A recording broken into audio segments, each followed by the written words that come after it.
What's up, family?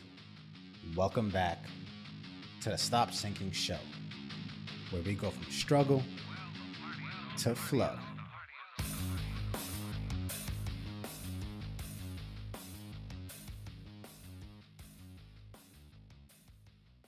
We all say we want to be happy, but what is happiness? Happiness, as Arthur Brooks puts it, is the combination of enjoyment, satisfaction, and meaning. So meaning is a macronutrient of happiness. And when even one macronutrient is missing, like meaning, you have a happiness problem. And meaning has its own macronutrients, which he refers to as coherence, purpose, and significance. Coherence is why things happen, the way that they do, and your theory of why they are happening. You have to have a theory of why things are happening, or you won't have meaning. It's the story you adopt that explains life isn't just randomly happening to you. It's having some sense of how it's happening for you. That's coherence. Why do things happen the way they do? The second thing being purpose is the why behind your doing. Why am I doing what I am doing? This ties to your goals and direction. And the third thing is significance, which is why does my life matter? And if the answer to that is it doesn't, you have a problem. You need to have a concept of why your life matters.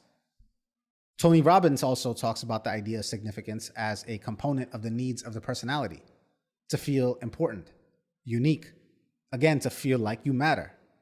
And he says there's a shortcut to feeling significant, which is through violence. And while that may give you a hint of significance, it's not stable. Arthur also talks about looking for significance from a macro level.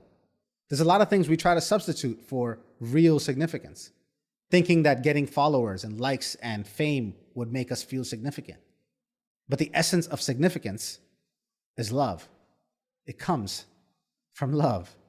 And paradoxically, what stuck with me the most about what he says, and what I want to focus this conversation on, is that to find significance, you have to look less at yourself. To feel significant, you need to be less significant to yourself. You need to make yourself less significant. It's kind of ironic, isn't it? The meaning of your life is found by minimizing your own self-importance. You have to be the least significant to yourself so that you can see what else is there of significance. If you elevate yourself to the highest level of importance, the love that's garnered from the assigned importance of another is lost. And that instructs us that we must live for others. That's what makes you significant, your contribution to them. And that can only happen when you lower your own self-importance in a very literal sense. The more you wake up each day to live only for your own self and your own needs, to pay the bills, to survive and support and only invest in your own self and simply finance your own existence, the less you are a value to other people around you, the less your life will feel meaningful. And this is why I think JP says meaning is found in responsibility.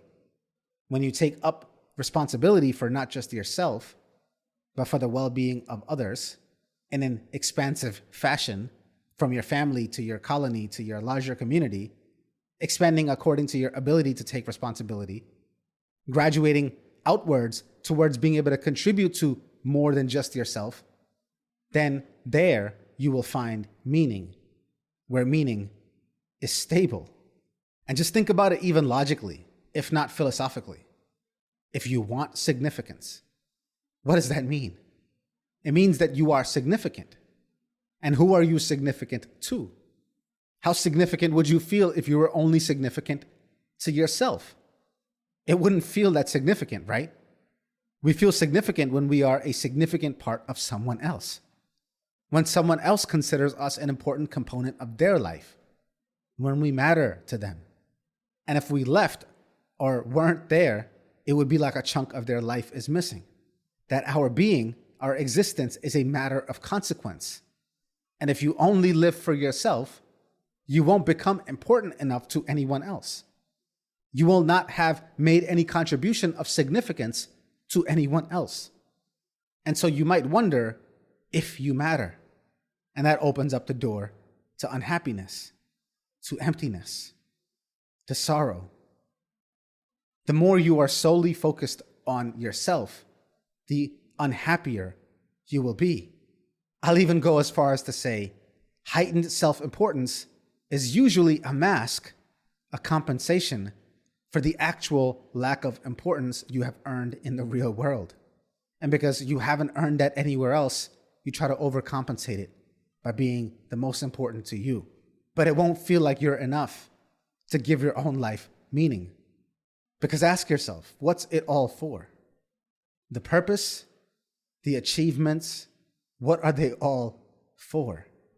If not to be shared, if not to be given, if not to be experienced along with someone else.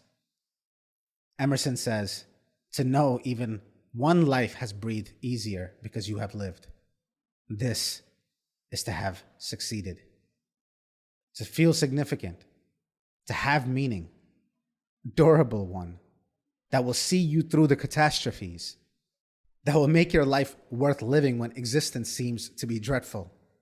You need to know that your life matters to more than just yourself, that you being here matters, that you waking up matters, that you showing up matters, that you are of significance, that you make the waking up, the showing up of someone else easier.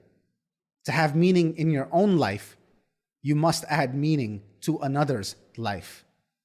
To add love, to love, and to be loved. I love you, family. Stay true always. I see you on the next show.